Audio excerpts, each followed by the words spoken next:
Hello everyone, સ્વાગત છે તમારું ચેનલમાં। આજે આપણે બનાવીશું સુરતનો ફેમસ સુરતી લોચો, સાથે લોચો ચટણી બનાવીશું અને મસાલો પણ બનાવીશું। જો તમને મારી રેસીપી ગમતી હોય અને હજુ સુધીમાં ચેનલને સબસ્ક્રાઈબ ન કરી હોય તો સબસ્ક્રાઈબ કરવાનું ના ભૂલતા।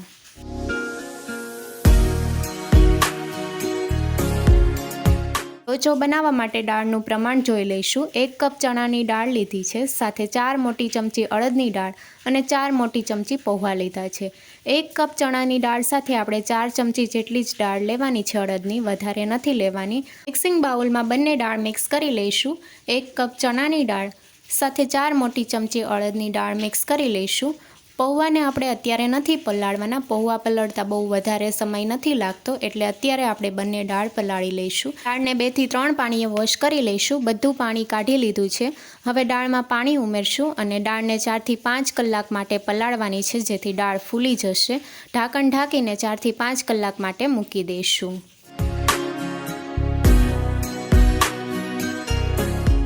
5 કલાક માટે દાળને પલાળી લીધી છે અને દાળ સારી રીતે ફૂલી ગઈ છે। દાળના 2 ભાગ કરીને જોઈએ તો આ રીતે સહેલાઈથી 2 ભાગ થઈ જાય છે।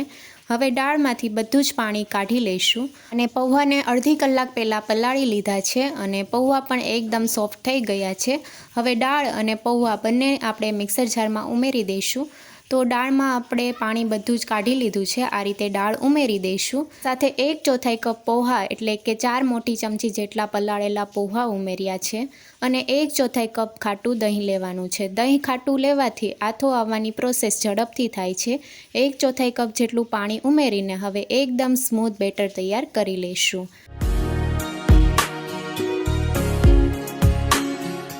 દાળ અને પૌવાને વાટી લીધા છે અને એકદમ સ્મૂથ બેટર તૈયાર થયું છે।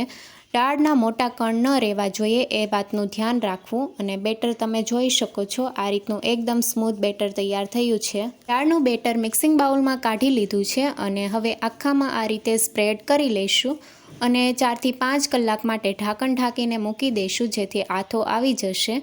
ગરમ જગ્યા હોય ત્યાં મૂકી દેવાનું, જેથી ઝડપથી આથો આવી જાય છે। 5 થી 6 કલાક પછી આ રીતે આપણે ઢાંકણ ખોલીને જોઈએ તો બેટર પહેલાં કરતાં ફૂલી ગયું છે અને આ રીતે તમે જોઈ શકો છો કે અંદરથી આ રીતે જાળી પડે છે। સુરતી લોચા માટેનું બેટર તૈયાર થઈ ગયું છે। બેટરને આપણે આ રીતે મિક્સ કરી લઈશું। બેટર અત્યારે થોડું થીક છે, પણ અત્યારે આપણે પાણી નથી ઉમેરવાનું। બેટરમાંથી 2 કપ જેટલું બેટર આપણે અલગ કરી લઈશું। તો કપના માપથી આપણે લેવાનું છે, જેથી લોચો એકદમ પરફેક્ટ બનશે। આ રીતે આપણે તપેલીમાં 2 કપ જેટલું બેટર ઉમેરી દઈશું।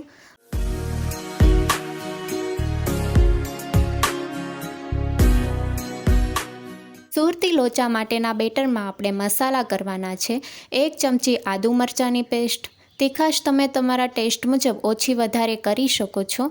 1/4 ચમચી હળદર પાવડર, સાથે ચપટી હિંગ અને સ્વાદ પ્રમાણે મીઠું ઉમેરશું। જો તમારે સફેદ તલ ઉમેરવા હોય તો તમે તલ પણ ઉમેરી શકો છો, તલ ઓપ્શનલ છે। હવે 1 ચમચી તેલ ઉમેરીને મિક્સ કરી લઈશું।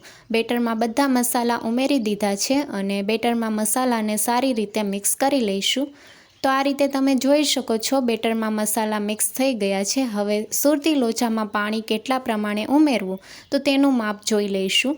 2 કપ બેટર લીધું છે તો 2 કપ પાણી ઉમેરવાનું છે। જે કપથી તમે બેટર લ્યો એ કપથી તમારે પાણી ઉમેરવાનું છે અને હવે બેટરમાં આપણે પાણીને મિક્સ કરી લઈશું। સુરતી લોચા માટેનું બેટર એકદમ પતલું હોય છે, એટલા માટે તમે જેટલું બેટર લ્યો એ પ્રમાણે તમારે પાણી લેવાનું છે।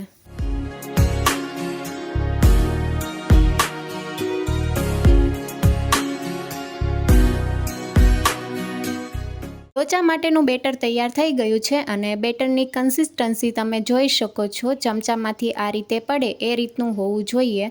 બેટરને હવે સાઈડમાં મૂકી દઈશું અને હવે લોચા માટેની આપણે સ્પેશિયલ ચટણી તૈયાર કરી લઈશું। મિક્સર જારમાં અડધા કપ કોથમીરના પાન ઉમેરશું, સાથે 1 લીલું મરચું, અડધો ઇંચ આદુનો ટુકડો, જો તમારે ફુદીનો ઉમેરવો હોય તો તમે ફુદીનો પણ ઉમેરી શકો છો। અડધી ચમચી આખું જીરું, આખું જીરું જરૂરથી ઉમેરજો। લોચાની ચટણીમાં આખું જીરુંનો ટેસ્ટ બહુ સારો એવો આવે છે। 1 ચમચી ખાંડ, સાથે 1 ચમચી લીંબુનો રસ અને સ્વાદ પ્રમાણે મીઠું ઉમેરશું। લોચાની ચટણીને થોડી થીક કરવા માટે 2 ચમચી લોચો ઉમેરવાનો છે. તમે લોચાની જગ્યાએ ખમણ હોય તો ખમણ ઉમેરી શકો છો. અને હવે થોડું પાણી ઉમેરીને આપણે ચટણી તૈયાર કરી લઈશું. બહુ વધારે પાણી નથી ઉમેરવાનું. વધારે પાણી ઉમેરશો તો લોચા માટેની ચટણી પતલી થઈ જશે. તો લોચા માટેની ચટણી તૈયાર થઈ ગઈ છે અને હવે આપણે એક બાઉલમાં કાઢી લઈશું. લોચા ઉપર સ્પ્રિંકલ કરવાનો મસાલો તૈયાર કરવા માટે અડધી ચમચી મરી પાવડર, સાથે અડધી ચમચી શેકેલા જીરાનો પાવડર, સ્વાદ પ્રમાણે મીઠું. મીઠાની જગ્યાએ તમે સંચળ પાવડર પણ ઉમેરી શકો છો. અડધી ચમચી ચાટ મસાલો અને 1 ચમચી કાશ્મીરી લાલ મરચું પાવડર ઉમેરીને બધા મસાલા મિક્સ કરી લઈશું. લોચા ઉપર સ્પ્રિંકલ કરવાનો મસાલો તૈયાર થઈ ગયો છે. હવે આપણે લોચો તૈયાર કરી લઈશું. લોચો બનાવવા માટે સ્ટીમરમાં તળિયે 2 થી 3 કપ જેટલું પાણી ઉમેર્યું છે. હવે ઉપર આપણે ડીશ મૂકી દઈશું અને ડીશને આપણે ઓઇલથી ગ્રીસ કરી લેવાની છે. તો સ્ટીમરની ડીશને પણ આપણે સ્ટીમ કરી લઈશું અને હવે ઢાંકણ ઢાંકીને સ્ટીમરને આપણે 4 થી 5 મિનિટ માટે સ્ટીમ કરી લઈશું. ત્યાં સુધીમાં આપણે લોચાના બેટરમાં 1 ચમચી ઈનો ઉમેરશું. તમે ઈનોની જગ્યાએ બેકિંગ સોડા પણ ઉમેરી શકો છો. બેકિંગ સોડા ઉમેરો તો તમારે અડધી ચમચી ઉમેરવાનો, પણ આ રીતે ઈનો ઉમેરવાથી રિઝલ્ટ સારું આવે છે. ઈનો ઉમેરવાથી બેટર પહેલાં કરતાં ફૂલી ગયું છે. બેટરને એક જ ડાયરેક્શનમાં આ રીતે મિક્સ કરી લઈશું અને બેટરની કન્સિસ્ટન્સી તમે જોઈ શકો છો, એકદમ પતલી છે.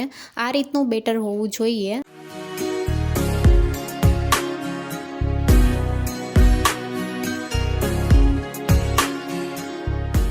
પાંચ મિનિટ જેવું થઈ ગયું છે. સ્ટીમરનું ઢાંકણ ખોલી લઈશું અને હવે આપણે બેટર પાથરી લઈશું. તો 1 કપ જેટલું બેટર આપણે સ્ટીમરની ડીશમાં ઉમેરી દઈશું. લોચા માટે આપણે એકદમ પતલું બેટર પાથરવાનું છે.